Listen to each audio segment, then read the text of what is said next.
প্রবাসী দেশে এসে দেখে তার স্ত্রী পরকীয়া প্রেমিককে সাথে নিয়ে তার ছোট ভাইকে অত্যাচার নির্যাতন করছিল। বিস্তারিত ভিডিও। এই খয়রাতির বাচ্চা, নে খা খা, খেয়ে আমাকে উদ্ধার কর।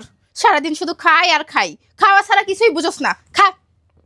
এ কি ভাবি, প্রতিদিন আমার এক খাবার খেতে আর ভালো লাগে না। প্রতিদিন পেঁয়াজ মরিচ আর শুকনো ভাত ভাবি আমার গলা দিয়ে নামে না ভাবি। গলা দিয়ে নামে না? গলা দিয়ে নামবো কিভাবে? তুই তো খালি খাইতে চাস গরুর মাংস, পোলা, খোরমা। এই ফকিন্নির বাচ্চা, তোর জন্য কি আমি এখন গরুর মাংস এনে দিব? যেটা দিছি সেটা দিয়ে ভালো মতো খেয়ে ওঠ, না হলে লাথি মেরে এখান থেকে ফেলে দিব। ভাবি আপনারা তো প্রতিদিন ভালো মন্দ দিয়ে, গরু গুস ভালো কিছু দিয়ে ভাত খান ভাবি। আমাকে একটু তরকারি দেন ভাবি, বেশি দেওয়া লাগবে না। আমাকে গুস্তও দেওয়া লাগবে না ভাবি, শুধু একটু জুল দেন ভাবি। এই আমার কথা কি তোর কান দিয়ে যায় না? হ্যাঁ, তোকে বলছি না যেটা দিছি সেটা দিয়ে ভালো মতো খেয়ে ওঠ, তা না হলে এটাও নিয়ে যাবো। এটাও তোর কপালে জুটবে না। তাড়াতাড়ি গেল।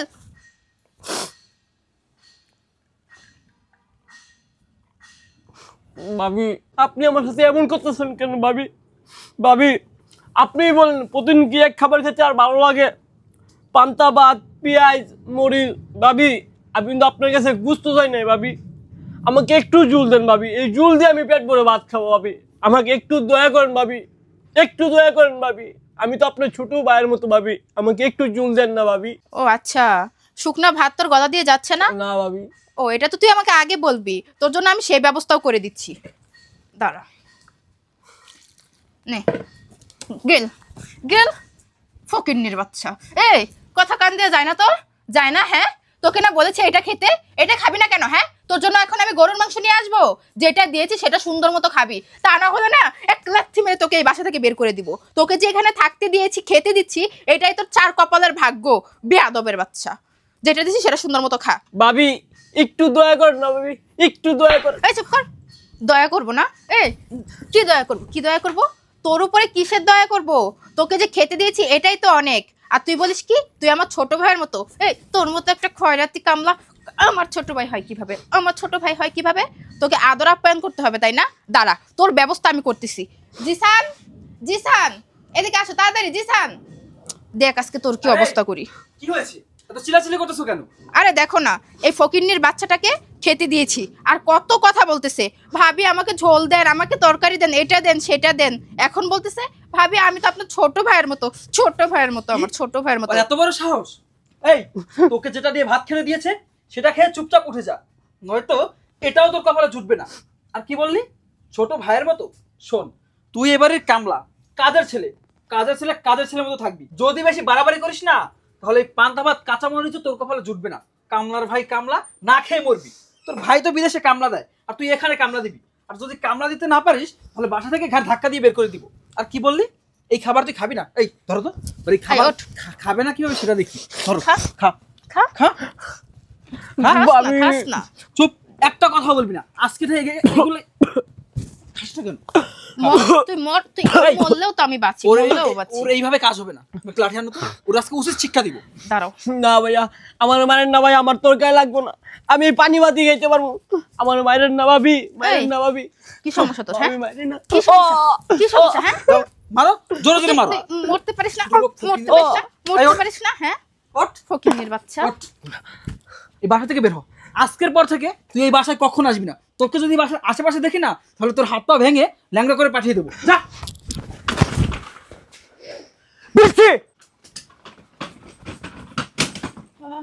আশিক, তুমি? হ্যাঁ আমি। এই আমাকে দেখে অবাক হচ্ছিস? অবাক হচ্ছিস আমাকে দেখে? আশিক চুপ, একদম চুপ। তোর ওই মুখে আমার নাম নিবি না। অবাক হচ্ছিস না? খুব অবাক হয়ে যাচ্ছিস। ভাবছিস এখন এই মুহূর্ত আমি কোথা থেকে আসলাম? আরে আমি কোথা থেকে আসলাম তাই না? বৃষ্টি, আমি দেশে আসছি আরো 3 দিন আগে। আমি তোকে সারপ্রাইজ দিব বলে আমি তোকে কিছু বলিনি।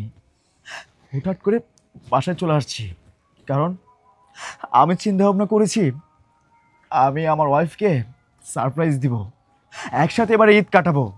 কিন্তু দেখ ভাগ্যর কি নির্মম পরিহাস। আমি বাড়িতে এসে আমি যে নিজেই সারপ্রাইজ হয়ে গেলাম। আমি এটা কি দেখলাম? আরে আমি এটা কি দেখলাম আমার চোখে? মন চাচ্ছে তোকে আমি টুকরো টুকরো করে কেটে ফেলি। আরে বিশ্বাসঘাতক বেঈমান নারী, তুই আমার ভাইয়ের সাথে এরকম অন্যায় অত্যাচার করিস। আমার ভাইকে তুই খেতে পর্যন্ত দিস না। আমার ভাই আমার ভাই আমাকে ফোনে বলতো, ভাইয়া আমি অনেক কষ্টে আছি, ভাবি আমাকে ঠিক মতো খেতে দেয় না, ঠিক মতো পড়তে দেয় না, আমাকে দিয়ে বাড়ির সমস্ত কাজ করায়, মাঠের কাজ করায়, দিন শেষে আমাকে শুকনো ভাত খেতে দেয়। আমি আমার ভাইয়ের কথা এক বিন্দু পরিমাণ বিশ্বাস করিনি। আরে কেনই বা বিশ্বাস করব? কারণ আমি তো তোকে ভালোবাসি, আমি তোকে অন্ধের মতো ভালোবাসি, অন্ধের মতো বিশ্বাস করি। কিন্তু শেষ পর্যন্ত আমি এটা কি দেখলাম? আমার ভাই আমাকে যেটা বলেছে সেটাই সত্যি। একদম চুপ। আমার ইচ্ছা করতেছে আমি তোকে এখানে জ্যান্ত পুঁতে ফেলি। আরে তোর সাহস হয় কি করে বাইরে থেকে একটা পরপুরুষ নিয়ে এসে আমার বাসায় রাসলীলা রঙ্গলীলা করিস? আরে বাইরে থেকে একটা ছেলে নিয়ে এসে রাসলীলা রঙ্গলীলা করিস, তারপরেও আমার ভাইকে খেতে পর্যন্ত দিস না। আরে আমি প্রবাসে এত কষ্ট কার জন্য করি? আমি প্রবাসে এত কষ্ট করি এই আশায় যে দেশে আমার স্ত্রী, আমার ছোট ভাই সুখে শান্তিতে থাকবে। এই তুই আমার ভাইয়ের গায়ে হাত দিসনি, তুই হাত দিস আমার কলিজায়। তুই জানিস আমার ছোট ভাই হচ্ছে আমার কলিজা, আমার হীরার টুকরো আমার ছোট ভাই। সেই ছোটবেলায় আমার বাবা মারা যায়। আমার বাবা মারা যাওয়ার কয়েকটা বছর পরে আমার মাও মারা যায়। আমার মা যখন মারা যায় না, তখন আমার মা আমাকে বলে গিয়েছিল, আশিক কখনো তুই তোর ছোট ভাইকে কষ্ট দিস না। এই তুই জানিস আমার মা যখন মারা যায়, আমি আমার মার হাতে হাত রেখে কথা দিয়েছিলাম, মা আমি কখনো আমার এই ছোট ভাইটাকে কষ্ট দিব না। আমার কষ্ট হলেও আমি আমার ছোট ভাইকে সুখে রাখবো। আর আমি আমার ছোট ভাইকে সুখে রাখার জন্য, আমার ছোট ভাইয়ের ভবিষ্যতের কথা চিন্তা করে প্রবাস নামক জেলখানায় গিয়েছিলাম। আর সেখানে গিয়ে দিনকে দিন মনে করিনি, রাতকে রাত মনে করিনি, গাধার মতো এত পরিশ্রম করেছি শুধুমাত্র আমার ছোট ভাইয়ের জন্য আর তোর জন্য। আমি তোকে নিয়ে এত চিন্তা করেছি, এত ভেবেছি, আজকে শেষ পর্যন্ত তুই আমার কথা একটাবার ভাবলি না। আমার কথা না ভেবে পরকীয়া নামক ন্যাক্কার সম্পর্কে জড়িয়ে গেলি। আরে পরকীয়া নামক ন্যাক্কার সম্পর্কে জড়াতে একটাবার চিন্তা ভাবনা করলি না। যে মানুষটা আমাকে এতটা ভালোবাসে, যে মানুষটা আমার জন্য এত পরিশ্রম করতেছে, সেই মানুষটাকে আমি ঠকাচ্ছি। আর এই ছেলে তোকে বলতেছি, আরে ভাই দেখতে শুনতে তো মাশাআল্লাহ অনেক সুন্দর। আরে ভাই তোর তো বিয়ের বয়স হয়েছে, তুই চাইলেও তুই তোর ফ্যামিলিকে বলে ভালো একটা ফ্যামিলি থেকে বিয়ে করে নিতে পারিস। কেন শুধু পাপ কামাচ্ছিস রে ভাই? আজকে যদি তোর ঘরের বউয়ের সাথে এমন একটা অকারেন্স ঘটে যেত, তুই কি নিজেকে ঠিক রাখতে পারতি? কখনোই পারতি না।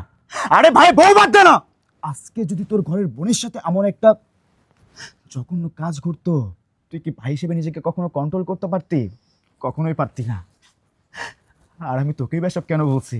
কারণ যেখানে আমার ভালোবাসার মানুষ, আমার ভালোবাসার স্ত্রী আমাকে বুঝলো না, আমার খেয়ে আমার পরে আমার সাথে বিশ্বাসঘাতকতা বেইমানি করলো, আমাকে আমার পিছন থেকে ছুরি মারলো, সেখানে বাইরের লোকের কথা বাদই দিলাম। বৃষ্টি, এই বৃষ্টি, তুই আমার সাথে এমন একটা জঘন্য কাজ করতে পারলি? তুই জানিস আমি প্রবাসে কতটা কষ্ট করতাম? আরে প্রবাসে আমার ডিউটি ছিল 8 ঘন্টা, আমি ডিউটি করতাম 12 ঘন্টা, বাকি 4 ঘন্টা ওভার টাইম করতাম। ঠিক মতো খাইতাম না, ঠিক মতো পড়তাম না, ঠিক মতো ঘুমাতাম না। আরে আমি কাদের জন্য এসব করতাম? তোদের জন্যই তো করতাম। কিন্তু তুই আমার কথা একটাবার চিন্তা করলি না। আরে আমরা প্রবাসীরা প্রবাসে না পাই কখনো মা বাবার ভালোবাসা, কখনো না পাই ছোট ভাই বোনের ভালোবাসা। আমাদের মন চাইলেও কখনো দেশে আসতে পারি না। আমরা অনেক কষ্ট নিয়ে প্রবাসে জীবনযাপন করি। আমাদের জীবিকা নির্বাহ করতে গিয়ে মনে হয় 20 তলা বিল্ডিং থেকে পড়ে যায়। কিন্তু দেখ, ভাগ্যর কি নির্মম পরিহাস, যাদের জন্য আমরা এত এত কষ্ট করি, এত এত পরিশ্রম করি, দিন শেষে তারাই আমাদের সাথে বিশ্বাসঘাতকতা বেইমানি করে। বৃষ্টি, বিশ্বাস কর, আমি না এসব মেনে নিতে পারছি না। আল্লাহ আমাকে এই দৃশ্য দেখার আগে মরণ দিল না কেন? আশিক, আমাকে তুমি মাফ করে দাও আশিক, আমি ভুল করে ফেলছি। এই চুপ, একদম চুপ, আর একটা কথাও বলবি না। কি বলি তুই? আমি তোকে মাফ করবো তাই না? আরে আমি তোকে মাফ করব, কিন্তু আমি তোকে কোন দিকটা দিয়ে বিবেচনা করে আমি তোকে মাফ করব বল? তুই আমাকে ঠকাইছিস, তুই তো নাগর নিয়ে আমার বাসায় সময় কাটাইছিস, এই জন্য মাফ করব? নাকি আমার সোনার টুকরা, হীরের টুকরা ভাইয়ের সাথে অত্যাচার নির্যাতন করেছিস, এই দিকটা দিয়ে মাফ করব? আরে বেঈমান নারী, বিশ্বাসঘাতক নারী, আজকে আমি যদি তোকে ক্ষমা করি, স্বয়ং আল্লাহ আমাকে ক্ষমা করবে না। আজকে তোকে যদি আমি মাফ করি, আমি আমি অনেক বড় অপরাধী হয়ে যাব। আজকে তোকে ক্ষমা করলে আজকের পর থেকে কোনো ভাই তার ভাইকে বিশ্বাস করবে না। আজকে যদি আমি তোকে ক্ষমা করি, আজকের পর থেকে কোনো স্ত্রী তার স্বামীকে বিশ্বাস করবে না। আরে আমি যদি তোকে ক্ষমা করি, আজকের পর থেকে কোনো স্ত্রী তার স্বামীকে বিশ্বাস করবে না। আমি তোকে ক্ষমা করতে পারবো না। আসলে আমার এটাই ভুল ছিল, আমি তোকে বিশ্বাস করেছিলাম, আমি তোকে ভালোবেসেছিলাম। আজকে তোকে যদি আমি বিশ্বাস না করতাম, তোকে যদি আমি ভালো না বাসতাম, এমন একটা দিন আমাকে কখনোই দেখতে হতো না। আরে এই যে আমার ভাইকে দেখছিস, আমার ভাই, আরে আমার ভাই এই পোশাকে থাকে, আমার ভাইকে তুই ফকিনি বানিয়ে রাখছিস। যাই হোক, আল্লাহ যা করে তার বান্দার মঙ্গলের জন্যই করে। আরে আমি প্রবাসে এত এত কষ্ট করেছি, এত এত পরিশ্রম করেছি, সব টাকা পয়সা আমি আমার নামে রেখেছি। আমি যদি তোর নামে দিতাম, হয়তোবা তুই তো নাগরকে নিয়ে সব টাকা শেষ করে ফেলতি, নয়তো নিজের জন্য কিছু করে রাখতি। যাই হোক, আমি তোর নামে রাখিনি, অনেক ভালো করেছি, আল্লাহ আমাকে বাঁচিয়েছে। এই শোন, আমি তোর সাথে আর কথা বাড়াতে চাই না, তোর এই অপবিত্র চেহারা আমি আর দেখতে চাই না। তুই এখন এই মুহূর্ত তোর নাগরকে নিয়ে আমার বাসা থেকে বের হয়ে যাবি। আমি তোকে ডিভোর্স দিব, I want to divorce. Ashiq, এই চুপ, আর একটা কথাও বলবি না, বলছি না এখান থেকে বের হয়ে যেতে, বের হয়ে যা, আই সে গেট আউট। ভাই, ভাই রে, তুই আমাকে ক্ষমা করে দিস ভাই। তুই আমাকে অনেকবার বলেছিস, কিন্তু আমি তোর কথা বিশ্বাস করিনি। আমি যদি তোর কথা বিশ্বাস করতাম, তাহলে এমন দিন হয়তো বা তোর দেখতে হতো না। তুই আমাকে ক্ষমা করে দিস ভাই।